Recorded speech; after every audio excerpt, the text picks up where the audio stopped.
Jengine ambalo sekta hii nataka mlifanyie kazi, na hasa kwenye hili la teknolojia, kuna vijana wetu wengi, wengine nimewaona hapo, wameanzisha taasisi zao za ubunifu, yani startups. Hebu washirikisheni, wagaieni mikoa. Nyinyi mnatengeneza mashine za kununua maji, hebu shughulikeni na ukanda huu. Wapeni nyenzo, wasaidieni, watengeneze, mtoe elimu kwenye huo mkoa mkisaidiana nao, ili ule ubunifu wao, biashara yao iende kwenye mkoa. Na hiyo itarahisisha kwamba mkoa ule unajulikana, ni kampuni 1, 2, 3 zinahudumia mkoa ule.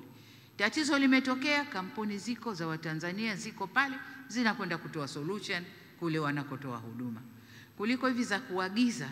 Ikiharibika, kipuri hakuna, mpaka uende uwapigie kiletwe, wananchi wanakosa maji huko. Kwa hiyo wapandisheni vijana wetu, wapeni kazi, wasaidieni ili watoe huduma kwenye sekta ya maji, kila mtu apate maji.